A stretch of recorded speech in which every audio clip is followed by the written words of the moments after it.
ये इंसिडेंट मेरे एक फ्रेंड जैक के साथ हुआ था। जैक मुंबई में रहता था और जब वो लोग वैकेशन के लिए गोवा गए थे तो जैक के पिता ने गोवा में एक बंगलो 1 महीने के लिए रेंट पे ले लिया था, पर उन्हें नहीं पता था कि उस घर में क्या राज छुपा हुआ है। जैक ने मुझे बताया कि उस घर में उनकी पहली रात उन्हें एक औरत की रोने की आवाज सुनाई दी। उन्होंने पूरा घर चेक किया पर उन्हें कोई नजर नहीं आया। कुछ देर तक वो आवाज आती रही और फिर एकदम से सब शांत हो गया। जैक को हमेशा ऐसा महसूस होता था कि उसे कोई देख रहा हो। एक बार जब जैक सुबह सुबह ब्रश कर रहा था तो उसने मिरर में एक डरावनी औरत का रिफ्लेक्शन देखा जो बिल्कुल उसके पीछे खड़ी थी। उसने जोर से चिल्लाया और उसकी आवाज सुन उसके पेरेंट्स भागते हुए उसके पास आए, पर जब तक उसके पेरेंट्स उसके पास पहुंचे वो औरत वहां से गायब हो चुकी थी। ये सारे इंसिडेंट्स अब कॉमन हो चुके थे। जैक ने उसके पेरेंट्स को काफी समझाया और उसके पेरेंट्स उसकी बात मानने के लिए राजी ही नहीं थे। उन्हें लगता था कि जैक रात को हॉरर मूवीज देखता है और यह सब उसकी एक इमेजिनेशन ही है। पर एक रात जब सब लोग सो रहे थे उन्होंने फिर से उस औरत की रोने की आवाज सुनी,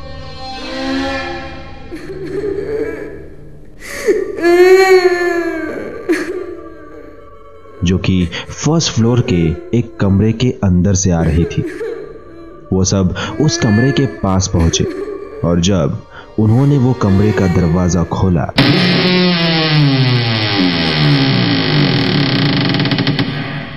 तो उन्होंने जो देखा वो देख उनके रोंगटे खड़े हो गए। एक औरत बेड पे दीवार की ओर मुंह करके बैठी थी और उसके दोनों हाथ चैन से बंधे हुए थे और जोर जोर से रो रही थी। जब जैक के पिता ने पूछा कौन है वहां, कि तभी उस औरत का रोना बंद हो गया और वो जोर जोर से हंसने लगी। उसकी हंसी इतनी डरावनी थी कि वो सुन कोई भी डर जाता। वो औरत अपना सिर अजीब तरीके से घुमाने लगी और एकदम से पूरी तरह उनकी ओर कर दिया। उसके चेहरे को देख उन सबकी चीख निकल गई और वो सारे उस रूम से बाहर भागते हुए आए और रूम को लॉक कर दिया। उस औरत का चेहरा काफी डरावना था। उसकी आंखें आंसुओं से भरी थी और उसके चेहरे पे एक डरावनी हंसी थी। उन्होंने तुरंत ही अपने बैग्स पैक किए और उस बंगलो को छोड़ सीधा अपने घर मुंबई आ गए। उनके कुछ रिलेटिव्स गोवा में रहते थे और जब उन्होंने उनसे उस बंगलो के बारे में पूछा तो उन्हें पता चला कि कुछ साल पहले उस बंगलो में एक 22 साल की लड़की को उसके भाई ने प्रॉपर्टी के चलते काफी टॉर्चर किया था। उनके पिता ने मरने से पहले प्रॉपर्टी के 2 हिस्से किए थे और 50-50% प्रॉपर्टी दोनों भाई बहन को बांट दी थी, पर उसके बेटे को सारी 150 करोड़ की प्रॉपर्टी चाहिए थी। तो उसने उसकी बहन को चेन से बांध दिया और उस घर पे अकेला छोड़ दिया। वो रोती गिड़गिड़ाती रही पर उसकी आवाज किसी ने नहीं सुनी। उसी के चलते उसका मानसिक संतुलन बिगड़ गया और वो धीरे धीरे पागल हो गई।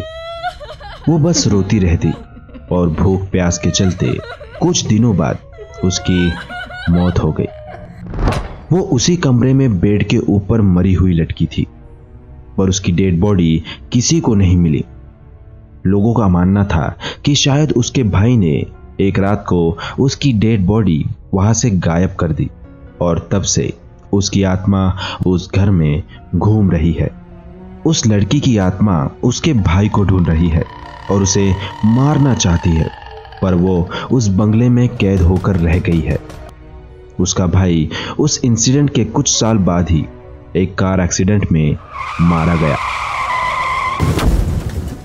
और उस बंगलों को सील कर दिया गया।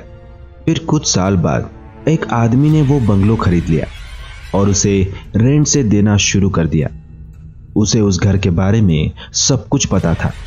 उसी के चलते वो बस उस घर के सहारे पैसे कमा रहा था।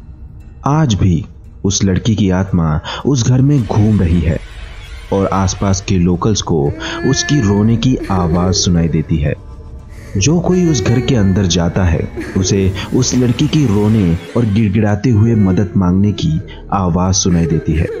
उसने आज तक किसी को भी कोई नुकसान नहीं पहुंचाया, पर उसका चेहरा इतना डरावना है कि उसे देखकर ही आपको हार्ट अटैक आ जाएगा।